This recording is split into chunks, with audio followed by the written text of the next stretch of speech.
اگلا پیراگراف ہے ہمارے سامنے، پانچواں پیراگراف، پانچویں پیراگراف کی جو ہے وہ آج ہم تشریح جانیں گے۔ ایک شاگرد اکثر بے روزگاری کی شکایت سے سفر کا ارادہ ظاہر کیا کرتے تھے، اور خواجہ صاحب سے مراد حیدر علی آتش اپنی آزاد مزاجی سے، یعنی کہ وہ کلندرانہ مزاج رکھتے تھے، وہ پیسوں کی، مال و دولت کی فکر نہیں کرتے تھے، وہ کسی کے متحت رہنا پسند نہیں کرتے تھے، یعنی کہ انہوں نے اپنے آزاد مزاجی سے یہ کہا، میں کہاں جاؤ گے، دو گھڑی مل بیٹھنے کو غنیمت سمجھو، یہاں چند لمحات کے لیے بیٹھ جاؤ اور اسی کو اچھا سمجھو، اسی کو غنیمت سمجھو، یہی نعمت ہے۔ حدیث میں بھی آتا ہے، آپ صلی اللہ علیہ وسلم نے فرمایا کہ پانچ چیزوں سے پہلے غنیمت سمجھو، ان میں سے ایک فراغت کو مشغولیت سے پہلے غنیمت سمجھو۔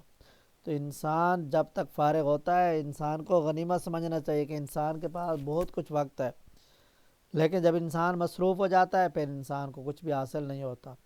اور جو خدا دیتا ہے اس پر صبر کرو، جو اللہ تعالیٰ نے جو قسمت مقدر میں لکھا ہے وہ ملنا ہے۔ انسان کا کام ہے کوشش کرنا، وہ انسان اپنے علاقے میں، گھر میں کوشش کرتا رہے، محنت کرتا رہے، اللہ رب العزت اسے وہاں پر دیتے رہتے ہیں۔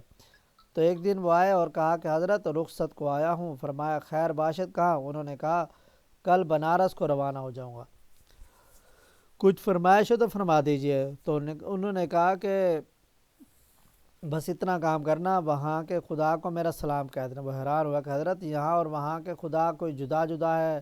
تو انہوں نے کہا جب خدا جدا جدا نہیں ہے تو پھر آپ یہاں سے چھوڑ کر ادھر کیوں جا رہے ہو؟ جو خدا وہاں پر دے گا وہ یہاں پر بھی دے گا، یہاں پر بھی اللہ تعالیٰ سے مانگو۔ دیکھو اللہ تعالیٰ سے مانگنے کا طریقہ بتایا۔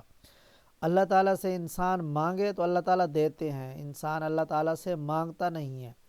انسان کو اللہ تعالیٰ سے اتنا زیادہ مانگنا چاہیے جیسے بچے جو ہے وہ اپنے ماں باپ سے پیسے مانگتے ہیں، تو وہ جب تک وہ ماں باپ دیتے نہیں بچہ جان نہیں چھوڑتا، بچہ بار بار کہتا رہتا ہے۔ تو اسی طرح جب ہم اللہ تعالیٰ سے بار بار مانگیں گے تو اللہ تعالیٰ ہمیں عطا کریں گے۔